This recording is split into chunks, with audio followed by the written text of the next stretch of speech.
My question's for Miguel Torres. Miguel, watching you fight a couple fights ago, you did this crazy wheel kick, you know, what goes through your mind? Does your confidence level just hit a point where you're just going to try something crazy out of a movie, or where do you start feeling to bring out those kind of moves in a fight? I actually seen that when I was like 6 years old, on Samurai Sunday. Like, I actually thought people could fly when I was young. Like, I really thought I became a master of Kung Fu or something I could fly. And Harold Howard did that move in the UFC a while back. And when I spar, I always do, I try to put flavor in what I do. I fight the way I fight. There's fights that I could have fought in the past where I could have won a little bit easier than what I did. But I try to fight for the fans. I want to appeal to the fans. I know the 135-pound weight class is emerging right now. And they get a lot of attention when guys go out there and we fight. So I felt I had to go out there and put on shows for you guys. And that's just one of those things that I just do. I just feel it out there. I really thank you guys. Thank you very much. You guys are awesome. Thank you. I have a question for Miguel and Mir.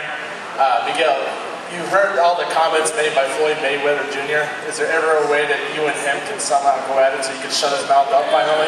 First of all, before I say anything about that, I respect all boxers. I came up wanting to get boxing when I was younger. There was just no boxing gyms in my area. And I respect boxing. Boxing is a very tough sport. In itself, it's a very tough sport. But when you introduce elbows, knees, kicks, punches with a 4-ounce glove, I've never been knocked out in my whole career. In 28 years, I've never been knocked out once in my life. And Brian Ball's caught me the side of my ear and I was asleep when I hit the floor. I think I took like 7 more punches. I don't know, I gotta watch tape again. But that's with a 4-ounce glove. One punch can change everything. One punch changes his whole career. Boxing is a little bit different. You take abuse the whole fight. For Floyd Mayweather to call out a professional mixed martial arts fighter, he doesn't know how to grapple, how to wrestle, how to kick, how to do anything like that. He's real bold for doing that. And I love the opportunity to fight him any chance I got, so see you guys up there. People talk a lot of crap about me wanting to fight from Mayweather, saying, oh, you know, you'll get killed or whatever. I didn't call Mayweather out. Mayweather called mixed martial arts out. He talks crap about us as fighters. He says we're not fighters, that we're white trash. What do you say? We're skinheads or something like that? White trash, where only white guys can go win championships. He said there's no color in mixed martial arts. And I don't know what color I am, but it's a diverse organization out there, right? So I think that's just ignorance on his part, you know. So. Mir, my question is to you now. After the fiasco of UFC 100, how do you view Brock Lesnar's actions, and have you talked to him since? No, we haven't spoke. We're not friends. At least shot at the finger. No, obviously if I go out there and do and improve on the things I need to improve on, I'll get an opportunity to be locked into a cage with him again, and then we'll discuss it. Thank you very much. Miguel, I just said you fight anybody anytime, and I totally believe you on that, but do you want your road back to the championship to go through Brian Bowles? Is that what you see? If he doesn't win his fight against Cruz, yes. Either way, if he's still I want to fight Brian Bowles again. That's what so like the belt doesn't mean anything to me without me avenging my loss. Alright. So if it's against Brian Bowles for a title, or if it's just a regular fight with Brian Bowles, I want to fight Brian Bowles again. And then after I beat him, I'd have to fight him again for a third fight. However that works out, I don't know how it works out. Alright, man, sounds good. Everybody else are awesome, you know, we all know about Brian, we know everything's got stuff, just great. Jamie, I think the problem everybody has with this is everybody wants to be in your shoes, you know, everybody wants to be a fighter, and then when they, you know, maybe look at things the wrong way, that need, you know, everybody has some questions about whether it actually connected. I mean, it's not a big thing. I mean, you're a fighter, obviously you do this for a living, you're great at it, so keep it up, man, you know, you and Cowboy, you get your chance to do it again, it's all cool. Frank, I just got to ask you, because I got a couple of chicks with me, they want to know if you're going to be signing autographs and taking pictures. They're going to beat me down if you don't like taking pictures with them. These girls are going to be. I'm trying to do pictures afterwards or something. Okay, cool. All right, thanks. Thanks for that. Hey Frank, my name is Cassie, and first of all, I'm a huge fan. You know, I love UFC, I love the fighters, I respect you guys so much. And I was wondering if you could do a favor for me. Right now, today is my sister's birthday. She's turning 9, and she's right there. Kendi, raise your hand.